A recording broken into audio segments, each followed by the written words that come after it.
Episode 2 में हमने देखा था सीटू ने वांगलिंग को मना कर दिया था क्योंकि उसकी प्रतिभा खराब है। आगे हम देखते हैं वांगलिंग को एक टास्क मिलता है, मतलब जिसमें उसे पानी भरना था। सीनियर बताता अगर तुमने टाइम पर अपना काम को पूरा नहीं किया तो वो इसकी रिपोर्ट को अपने एल्डर को देगा। हम देखते हैं कड़ी मेहनत के बाद भी वांगलिंग उसे पूरा नहीं कर पा रहा था, लेकिन फिर उसने अपने टास्क को पूरा कर दिया। अगर तुम्हें जानना कि ये इसने कैसे किया तो एपिसोड का लिंक डिस्क्रिप्शन में तुम लोग देख सकते हो। एपिसोड 3 में हम देखेंगे द कॉम्पिटिशन। एपिसोड की शुरुआत में हम देखते हैं वांगलिंग के दोस्त ने उसके सीनियर को मार दिया था। यहाँ पर वांगलिंग उसे छोड़ने के लिए कहता है। वांगलिंग बताता है कि वो उसके लिए लाश को ठिकाने लगा देगा। फिर वांगलिंग का दोस्त उससे कहता है तुम्हें भी मेरे साथ आना चाहिए, लेकिन वांगलिंग उसे मना कर देता है क्योंकि वो हालातों को संभालेगा। फिर वो कुछ बहाने बना देगा। उसका दोस्त ठीक है बोलकर वहाँ से चला जाता है। वो जाते हुए कहता है ध्यान रखना। वांगलिंग अपने मन में कहता है कमजोर ताकतवर के शिकार होते हैं। हम देखते हैं वो अपनी पावर का इस्तेमाल करता लेकिन वो उसे नहीं कर पाता। वो दोबारा ट्राई करता लेकिन वो फिर भी नहीं कर पाता। फिर वांगलिंग अपने मास्टर से इसके बारे में कहता है। हम देखते हैं सीटू से चेक करता है। वांगलिंग उनसे कहता है क्या मेरी कल्टीवेशन में कुछ गड़बड़ी है। सीटू बताता है ये एक तरीके का पॉइजन है, स्पिरिट ट्रांसफॉर्मिंग ग्रास, मतलब इसे ये कहा जाता है। इससे वांगलिंग अपनी स्पिरिचुअल पावर का इस्तेमाल नहीं कर सकता। सीटू उससे कहता तुम्हें किसने पॉइजन दिया। फिर हमें एक फ्लैशबैक दिखाया जाता है। फिर सीटू मारने के लिए कहता है उसका सस्ता मास्टर। वांगलिंग कहता तुम जानकार हो। वो कहता है क्या पॉइजन निकालना कोई और तरीका है। पॉइजन को पॉइजन ही काट सकता है। सीटू बताता है कि उसे डर है, मतलब कि वो दर्द को सहन नहीं कर पाएगा। फिर वांगलिंग अपनी कल्टीवेशन को कंटिन्यू करने की बात करता है। फिर वो उनका रिप्लाई करता है कि उसे डर नहीं लगता। अगले सीन में हमें टूर्नामेंट का सीन दिखाया जाता है। फिर एक आदमी उन्हें रीजन बताता है, मतलब उन्होंने सारे स्टूडेंट को यहाँ पर क्यों बुलाया है। अगले सीन में हम देखते हैं मौसम बदल जाता है। फिर हमें एक सेंटीपीड को दिखाया जाता है। ये सेंटीपीड कम से कम 300 सालों तक जिंदा रहा है। अगर इसकी बॉडी का छोटा सा हिस्सा तुम्हें ये छू जाए तो खतरनाक हो सकता है, मतलब इसकी बॉडी का पॉइजन। वांगलिंग अपने मन में कहता है यह सेंटीपीड सही समय पर आया है, मतलब वांगलिंग इसका ही पॉइजन का इस्तेमाल करेगा। फिर हमें कई सारे कल्टीवेटर लोगों को दिखाया जाता है। उसमें से एक सुंदर कल्टीवेटर भी थी। दरअसल वो हिंग माउंटेन की सबसे खूबसूरत लड़की है। यहाँ पर हम देखते हैं सारे लोग उसके ऊपर लट्टू हो चुके थे। एक कहता अगर मैं मर जाऊँ तो मुझे इसका कोई पछतावा नहीं होगा। फिर हमें पता लगता है ये सिर्फ उसका एक डोमेन था। फिर वो लड़की वांगलिंग के बारे में बात करती है। यहाँ पर वांगलिंग पहला लड़का था जो कि होश में था। उसे ये अजीब बात लगती है। एक कहता ये ईमानदारी से बहुत घिनौना है। फिर उस लड़के का टीम मेंबर कहता है मेरी स्टूडेंट का जन्म शुद्ध वाटर जोड़ों के साथ हुआ था। वो बताता है तुम लोगों को पता नहीं चलेगा और इससे किसी तरह की आकर्षक टेक्निक का है। फिर एक उसके पास वाला कहता junior brother hang mountain king student को देखो, उनके रूट्स 5 एलिमेंट्स का मिश्रण है। तुम्हें परफेक्ट वन दाओ जू को कुछ समझ दिखानी चाहिए। फिर एक कहता क्या कुछ बातें कहना जल्दबाजी नहीं है।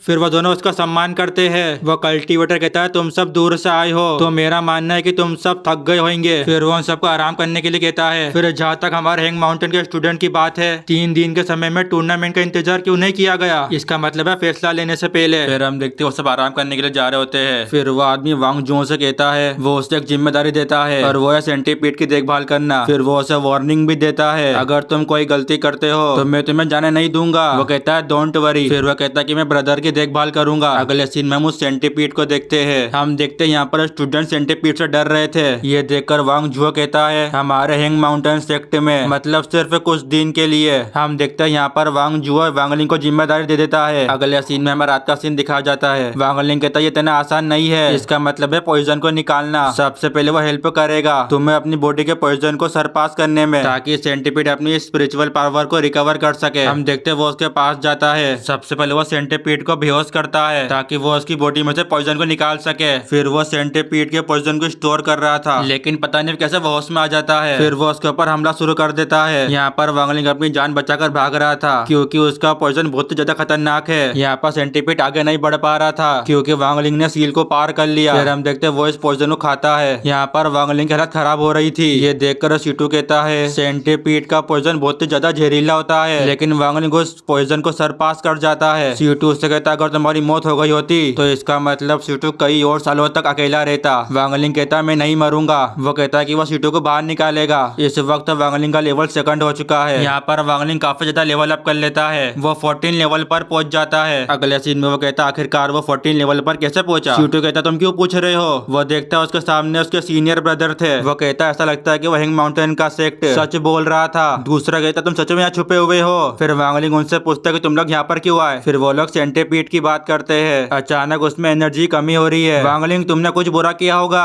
वांगलिंग कहता जब मैंने उसे खिलाया तो वो ठीक था, वो इतना अजीब व्यवहार क्यों करेगा। ये सुनने के बाद एक उसके ऊपर हमला कर देता है। हम देखते हैं वांगलिंग का मास्टर ने उसे पीछे धकेल दिया था। हम देखते हैं 3 लोग फाइट करने के लिए रेडी हो जाते हैं। मास्टर कहता है ये हैंग माउंटेन सेक्ट है। वो उनसे कहता है टूर्नामेंट अभी शुरू नहीं हुई है, अगर तुम लोगों को चोट पहुंचाना चाहते हो इसका मतलब तुम प्रोफाउंडो सेक्ट की रेपुटेशन को हर्ट करोगे। फिर हम देखते एक बंदा उन्हें रोक देता है, फिर वो सब लोग चले जाते हैं। जाते हुए ब्रदर वांगलिंग से कहता है कि वो उसे टूर्नामेंट में देख लेगा। अगले सीन में वांगलिंग अपने मास्टर का शुक्रिया अदा करता है क्योंकि उसने उसे बचाया इसके लिए। मास्टर कहता तुम मेरे स्टूडेंट हो। वो बताता कि वो देख नहीं सकता कि बाहर के लोग उसे तंग करे। वो कहता तुम अभी भी फर्स्ट लेवल पर क्यों हो। यहाँ पर वो कुछ बोलने वाला था लेकिन वो खुद को बचा लेता है बोलने से। फिर वो अपनी बात को घुमा देता है। वो कहता ऐसा हो सकता है कि तुम हर दिन सुस्त होते जा रहे हो। फिर वांगलिंग को सीटू का फ्लैशबैक याद आता है। वो बताता कि अब वो 14 लेवल पर है। यहाँ पर वांगलिंग उसे अपना सच नहीं बताता। वो बताता उसकी जन्मजात प्रतिभा की वजह से वो धीमा है। वो बताता कि वो डिफिडेंटली अपने टाइम का फुल यूज करके वो कल्टीवेट करेगा। फिर यहाँ पर उसके मास्टर को उसके ऊपर डाउट होता है, ये बच्चा ईमानदार दिखता लेकिन ये सच में चालाक है। मैं सोच नहीं कह सकता कि उसके पास नहीं है, ये अफसोस की बात है। मतलब उसे तीसरे लेवल पर होना चाहिए था इससे पहले कि वो सोल सर्च को इंडोर कर सके। इससे कोई फर्क नहीं पड़ता कि तुम कौन सा ट्रेजर छुपा रहे हो। मतलब इस बंदे को लगता है कि वांगलिंग के पास एक ट्रेजर है, मतलब उसके पास कोई अनोखी शक्ति है और वो शक्ति इस बंदे को चाहिए। मास्टर बताता है टूर्नामेंट करीब आ रहा है, तुम्हें अपनी कल्टीवेट को आगे बढ़ाना होगा। वांगलिंग कहता है मैं ध्यान रखूंगा। फिर वो उसे चाय पिलाता है।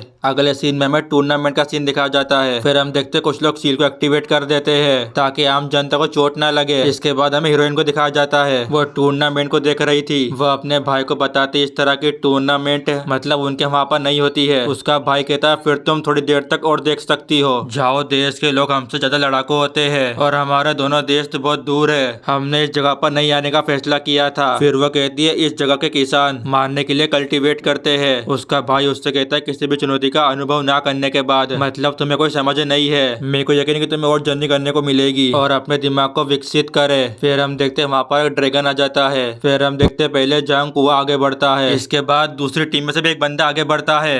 जांग कहता तुम कौन हो। वह अपना नाम नहीं बताता, वो डायरेक्ट हमला कर देता है। उसका स्नेक उसे एक ही बार में हरा देता है। मैं जोंग पेंग का लीडर मतलब उनका स्टूडेंट हूँ। एक बंदा कहता हम इस बार हमारे लिए जीत या हार का फैसला एक व्यक्ति से करवाएंगे। वो बताता अगर कोई हमारे मेन स्टूडेंट को हरा सकता है तो तुम्हारा हैंग माउंटेन सेक्ट जीत जाएगा। और हाँ, उस बंदे का लेवल 13 है। ठीक है, हम देखते एक बंदा फाइट करने के लिए रेडी हो जाता है और उस बंदे का नाम है लू। वो उसकी पावर को देखकर कहता है कल्टीवेट का यह मामूली लेवल। फिर वो अपने स्वॉर्ड से उसके ऊपर हमला कर देता है लेकिन वो अपनी सील को एक्टिवेट कर लेता है। फिर वो अपने स्वॉर्ड से हमला कर देता है लेकिन लू उसके सामने टिक नहीं पाता, वो हार जाता है। वो बंदा जोर से कहता क्या कोई और है। वो कहता हैंग माउंटेन सेक्ट में कुछ खास नहीं है, तुम सब बस एक बेकार झुंड हो। फिर वो बंदा जनता के ऊपर हमला कर देता है। वहाँ पर वांगलिंग के मॉम डैड भी थे। फिर वांगलिंग जाता है उन्हें बचाने के लिए और इसी के साथ ये एपिसोड यहाँ पर ही खत्म हो जाता है। अगर तुम्हें इसके और भी एपिसोड देखना है तो तुम्हें वो मिल जाएंगे मेरे यूट्यूब चैनल पर। जाओ, जाकर देखो और एंजॉय करो।